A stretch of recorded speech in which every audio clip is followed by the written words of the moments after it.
Hello, bachcho, let's read this question. The question states, according to Raoult's law, the relative decrease in the solvent vapor pressure over the solution, it is equal to A, the mole fraction of the solvent, the mole fraction of the solute, C, the number of moles of the solute, and the I times the mole fraction of the solute, which undergoes dissociation or association of the solvent, and I is the Van 't Hoff factor. Let's understand this question with a basic key concept. First, we need to understand कि relative lowering होती क्यों है. सबसे पहले we need to understand कि अगर volatile solvent में किसी non-volatile solute की addition करती हूँ, we know that volatile solvent or volatile solutes, they are basically the one जो evaporation होने देते हैं. They are easily evaporable. But non-volatile होते हैं जो easily evaporate नहीं कर पाते, they hinder the evaporation. Now what will happen अगर मैं एक बीकर में volatile solvent ले रही हूँ, उसमें मैंने non-volatile solute डाल दिया, non-volatile solute जो है वो surface area को occupy कर लेगा. जब वो surface area को occupy कर लेगा, bulk में non-volatile solvent है, तो volatile solvent वो बाहर नहीं जा पाएगा क्योंकि surface पे तो non-volatile है. Non-volatile evaporation करने ही नहीं देगा, right? So अगर बात करी जाए escaping tendency of solvent, वो डिक्रीज हो जाएगी, मतलब सॉल्वेंट बाहर नहीं निकल पाएगा. जब एस्केपिंग टेंडेंसी लोअर हो जाएगी, so it will lead to the lowering of और relative decrease of vapour pressure. Vapour pressure होता है प्रेशर जो वेपर्स लिक्विड पे लगाते हैं, that is the vapour pressure and that is lowering of vapour pressure. Relative lowering की अगर बात करी जाए तो लोअरिंग ऑफ वेपर प्रेशर का फॉर्मूला होता है, अगर मैं इसको डेल्टा पी, सो कितना प्योर सॉल्ट का था वेपर प्रेशर और कितना सॉल्वेंट वेपर प्रेशर बच गया, that is the lowering of vapour pressure. And अगर यहाँ पे रिलेटिव डिक्रीज की बात करी गई है, मतलब यहाँ रिलेटिव लोअरिंग की बात करी गई है क्वेश्चन में, सो रिलेटिव लो वेपर प्रेशर होता है बेसिकली रेशियो कि कितना लो हुआ है of pressure divide by vapour pressure of pure solvent. इसका मतलब यहां पे बात करी गई है लोअरिंग ऑफ वेपर प्रेशर मतलब delta P and vapour pressure of pure solvent is the P dot A. So delta P को हम P dot A minus P लिख सकते हैं divide by dot. This is the formula for relative lowering of vapour pressure. Now let's understand it कि Raoult's ने क्या बोला. So basically Raoult's law ने ये बोला that relative lowering of vapour pressure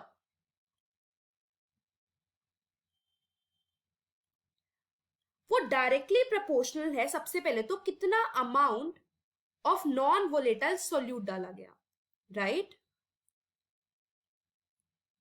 and also relative lowering of vapor pressure as stated by Raoult's वो directly proportional होता है और यू कैन से वो इक्वल टू होता है the mole fraction of the solute. अगर बात करी जाए we know that relative lowering का फॉर्मूला क्या हुआ, P dot A minus P by P dot A, वो किसके इक्वल हो गया, मोल फ्रैक्शन के सॉल्यूट के, that is if I take it as ZB. This is the formula. So P dot A minus P by P dot A, अगर इसको number of moles के बारे में बात करी जाए, so number of moles of solute divide by number of moles basically of A is the solvent and B is the solute. And यहां पे एज एक्वा सॉल्यूशन होता है, सो उसमें Na बहुत ज्यादा होता है देन Nb से, तो हम Nb को निग्लेक्ट कर देते हैं. सो P dash minus P by P A यहां पे आ जाता है Nb बाय Na. ये भी एक relative lowering of vapour pressure का एक फॉर्मूला है, right. And one more formula is there for relative lowering, that is अगर मैं Nb और Na को वेट की फॉर्म में लिखूं, Nb को लिख सकते हैं weight of the solute bye molecular mass of solute, and हम बेसिकली Na को लिख सकते हैं weight of solvent divide by molecular mass of solvent. This is another formula for relative lowering of vapour pressure. Now let's understand कि I क्या होता है.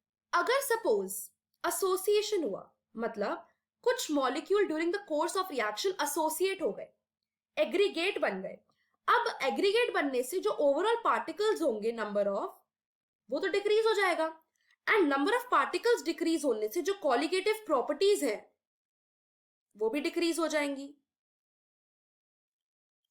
And we need to understand कि colligative property, let us write as Cp, वो inversely proportional है to molecular mass.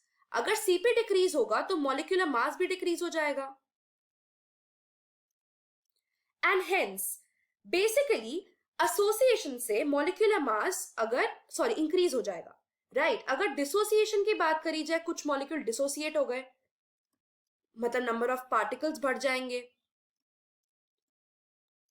Colligative properties बढ़ जाएंगी and molecular mass decrease हो जाएगा। इसका मतलब एसोसिएशन और डिसोसिएशन से एबनॉर्मैलिटी आ रही है in molecular mass. Now we need to understand i क्या होता है।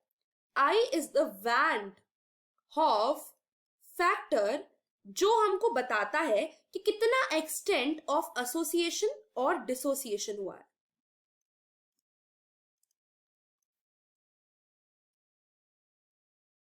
हेंस अगर I लेस देन 1 है तो एसोसिएशन हुआ है,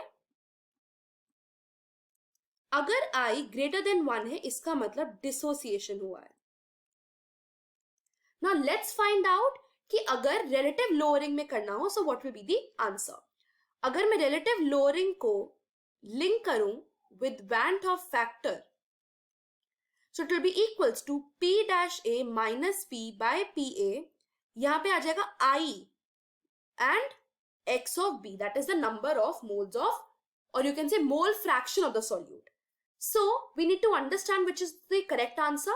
So option number A as says the relative decrease in the solvent vapor pressure is equal to the mole fraction of the solvent. We know that Raoult's ने क्या दिया था, यही दिया था that the relative decrease वो moles of solute पे depend करता है, not solvent. Hence option A is incorrect क्योंकि ये solute particles है, but option B is correct. And then the number of moles of solute, it basically it is directly proportional to the number of moles of solute, but वो number of moles of solute by number of moles of solvent है, hence this is also wrong answer. Option number D की बात करी जाए, it is the I times the mole fraction of the solute. yes हमने देखा that the relative lowering it is equals to I times the mole fraction of solute, यहाँ पे solute ही हम ले रहे हैं, right, which will undergo the dissociation and association, क्योंकि ये तो dissociation and association ही बता रहा है I कि कितना extent हो रहा है, hence this is also a right answer. So the final answer to this question is option number B and option number D. I hope you understood it well. Best of luck.